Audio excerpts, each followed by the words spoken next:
கோயம்புத்தூர் மோகன் அவர்கள் ப்ரொடியூஸ் பண்ணி விஜய் அவர்கள் வந்து டைரக்ட் பண்ண இந்த ஹரா இந்த படத்தையும் ரிலீஸ் பண்ணியிருக்காங்க. ஸோ ரொம்ப சந்தோஷமா இருக்கு. அதே மாதிரி இந்த படத்தில் வந்து நிறைய டெக்னீஷியன்ஸ் எல்லாம் புதுசாக ஒர்க் பண்ணியிருக்காங்க. மியூசிக் டைரக்டர், கேமரா மேன்லாம் வந்து புதுசாக வந்து ஒர்க் பண்ணியிருக்காங்க.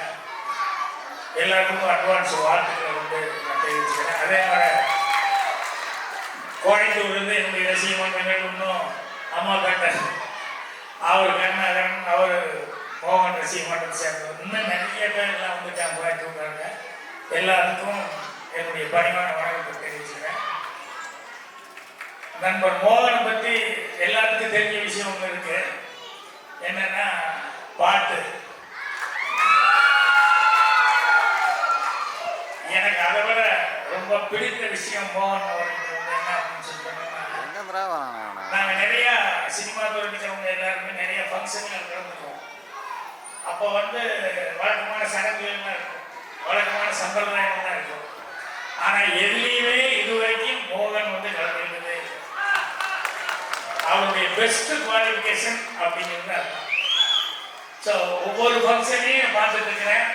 அவர் வந்து அந்த அளவுக்கு கட்டு மேனேஜோட அவர் நடத்துவார். அதே மாதிரி வந்து நாளும் உடம்பு வந்து இந்த அளவுக்கு அவர் மெயின்டைன் பண்ணிக்கிறது காரணம் கட்டுப்பாடுகள். அதெல்லாம் தான் இப்போ எல்லாத்துக்கும் பிடித்த விஷயமான இந்த சாங் போடுறேன். என்னன்னா சில பேருக்கு சில காம்பினேஷன்ல வந்து சாங் இருந்தாலும் மோகன் அவர்களுக்கு நம்ம இசைஞானி இளையராஜா அவர் மியூசிக்ல நிறைய பாட்டு ஹிட் ஆயிருக்கு. அதே நேரத்தில் அவர் சங்கர் கணேஷ் படமும் அவர் ஒர்க் பண்ணது அதுவும் சாங் ஹிட் ஆயிருக்கு. டிஆர் படமும் அதுவும் பாட்டுலாம் அவர் டிஆர் மியூசிக் பண்ணி அந்த படமும் அதுவும் பாட்டு ஹிட் ஆயிருக்கு. அப்புறம் அவருடைய ஒரு லட்ச பாருங்க யாருக்கு கிடைக்காத ஒன்று இளையராஜா எம்எஸ்சி ரெண்டு பேருமே சேர்ந்து அந்த படத்துல இவர் தான். ஸோ இப்படி எத்தனையோ சிறப்புகள் இருக்குது.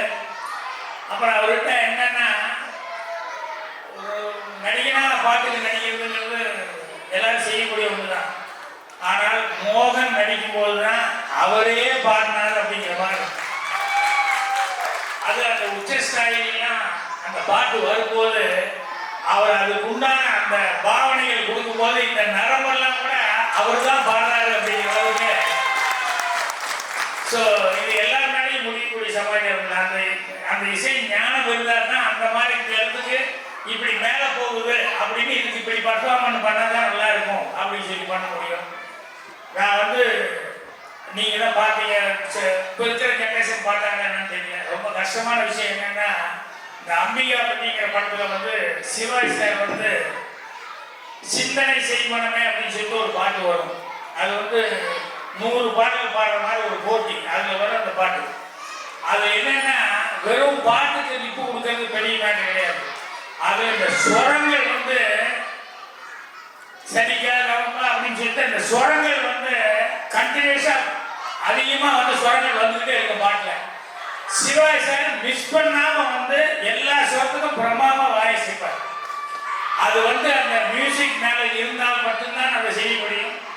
அது நான் சிவாஜி சாருக்கு ரொம்ப ரசிச்சிருக்கேன். அதே மாதிரி வந்து அந்த இந்திய நடிகர் சம்மி கபூர், ராஜ் கபூர், சம்மி கபூர், சஞ்சய் கபூர், இந்த சம்மி கபூர் இருக்காரு. அவர் வந்து இன்னைக்கு வரைக்கும் பாட்டில் நடிக்கும் போது ஒரு பாட்டில் அந்த லைன் முடியும் போது டிங் அப்படின்னா அதுக்கு ஒரு சின்ன ஆக்ஷன் பண்ணுவார்.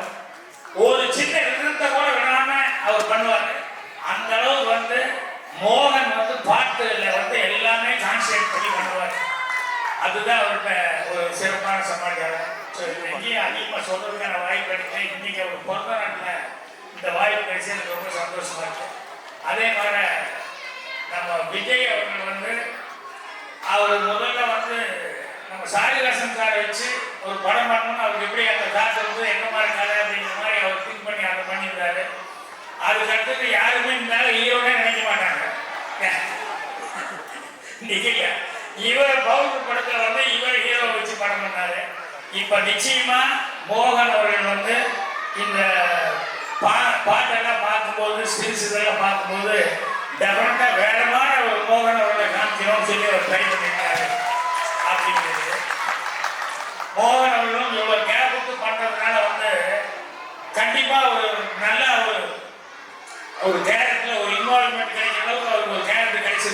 அதுதான் ரொம்ப இன்வால்மெண்ட் ஆகி நடிச்சிருக்காரு. பாட்டை பற்றி மியூசிக் டைரக்டர் பற்றியெல்லாம் ரொம்ப சிறப்பாக அவர் சொல்லிட்டு இருந்தார். மியூசிக் டைரக்டர் பற்றி சொல்லிட்டு இருந்தாரு, கேமராமேன் பற்றியும் மோகன் சொல்லிட்டு. ஏன்னா ஒரு ஹீரோ வந்து இந்த படத்தில் இந்த வேலை பார்த்த டெக்னீஷியன்களை பற்றி ரொம்ப சிறப்பாக சொல்றது வந்து பெரிய சமாச்சாரம்.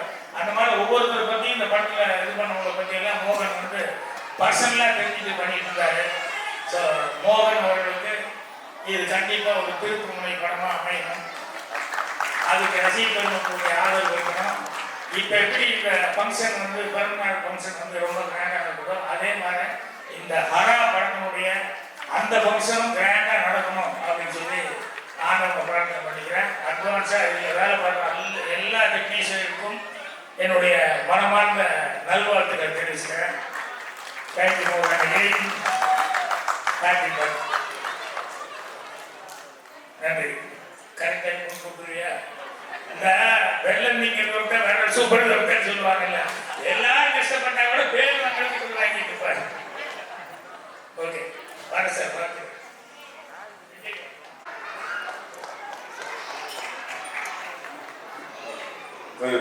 பாக்யராஜ் சார் அவர்களுக்கு கோயம்புத்தூர் நினைவு சேர்த்து வெற்றிராஜ் அவர்கள் மரியாதை செய்தார்.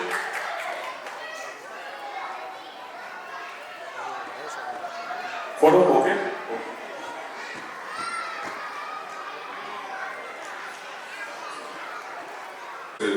வெஸ்டர்ன்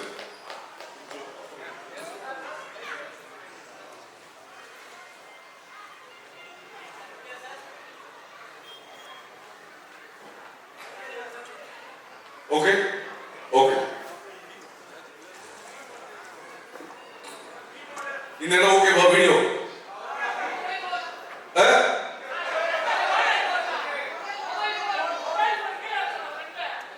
மொபைல் பார்த்தீங்கன்னா மொபைல் கொஞ்சம் சைக்கிள் வாங்க.